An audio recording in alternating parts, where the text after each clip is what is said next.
सनातन धर्म के लोग हैं। हम सनातन धर्म को मानते हैं और हमें सबसे पूजनीय रामचंद्र जी हैं। मेरा मानना है कि इस धरती पर उपस्थित, इस धरती में हर इंसान के अंदर राम जी विराजमान होते हैं। पर होता क्या है कि हम अपने अंदर के राम को पहचानते नहीं हैं। हम महिलाएं, हमारे अंदर सीता माँ विराजमान है, हम लोग शक्ति का रूप है, और जो हमारे भाई हैं वो रामचंद्र जी का रूप है। तो मतलब ये है कि जिस दिन हम अपने अंदर के राम को, जिस दिन हम अपने अंदर के भगवान को पहचान लेते हैं, तो उस दिन हमारी सारी बाधाएं दूर हो जाती है। मेरा आप सभी से अनुरोध है कि जो हमारा आपसी मतभेद होता है, कभी सोचिए इस बारे में कि जब हम मतलब लास्ट स्थिति में होते हैं, जब हम इस दुनिया को छोड़ रहे होते हैं, क्या वो मतभेद तब भी हमारे साथ रहता है? कभी नहीं रहता ना। तो इसके लिए हमें अपने अंदर के राम को जगाना है। हमें देखना है कि ये इंसान है, ये मेरा भाई है और ये मेरा परिवार है। जैसे मर्यादा पुरुषोत्तम राम जी की हम बात करते हैं, रामचंद्र भगवान जब तक मतलब अयोध्या में थे, जब तक वो अपने परिवार के साथ थे, तब तक वो भगवान थे, रामचंद्र जी थे। लेकिन जब वो जंगल में गए, वनवास में गए, आपने अभी देखोगे आप तो 14 साल का जो उनको वनवास हुआ, वहाँ से वो मर्यादा पुरुषोत्तम कहलाए। मतलब उनका एक जीवन का एक सार था जो परिवर्तित हुआ।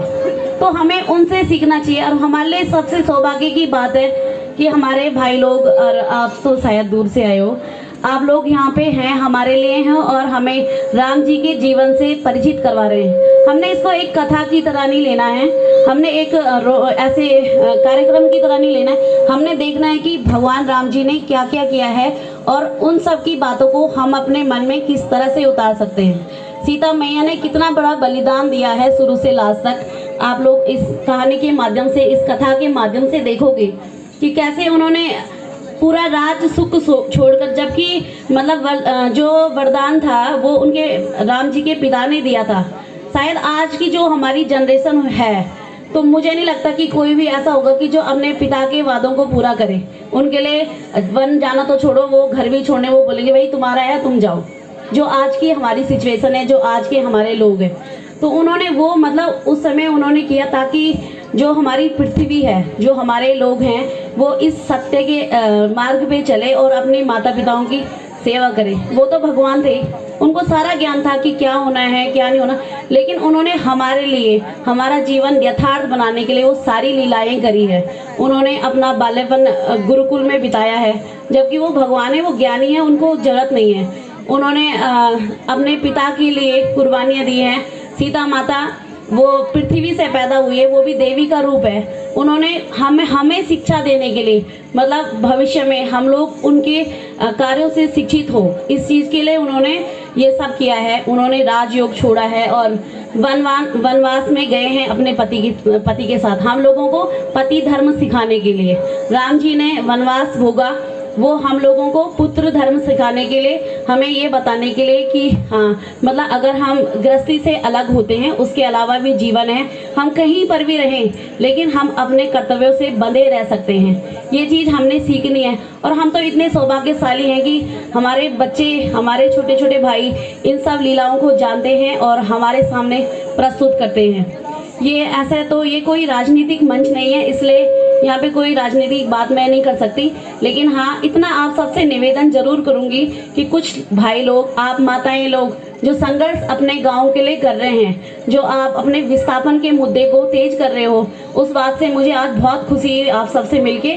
और मेरा आपसे निवेदन है कि उस गति को तब तक गतिमान रखिए, तब तक तेज रखिए जब तक आपको आपका अधिकार मिल नहीं जाता। क्योंकि ये लड़ाई आप नहीं लड़ोगे तो कोई नहीं लड़ेगा। आपकी जो आज की जनरेशन है इस मुद्दे को पार नहीं करेगी तो कोई भी नहीं कर पाएगा।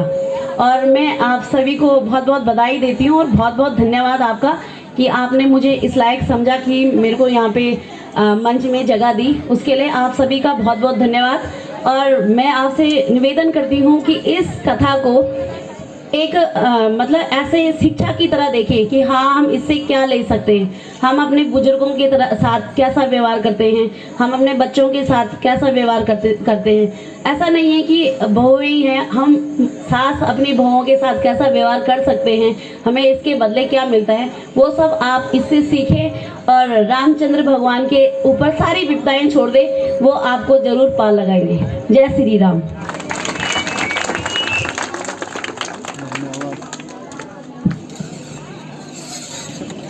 बहुत बहुत धन्यवाद बहन मनीषा जी। बहुत अच्छा वक्तव्य आपने सबके सामने रखा। सभी को यहाँ से कुछ न कुछ सीख लेनी चाहिए और अपने जीवन में इसको उतारना चाहिए।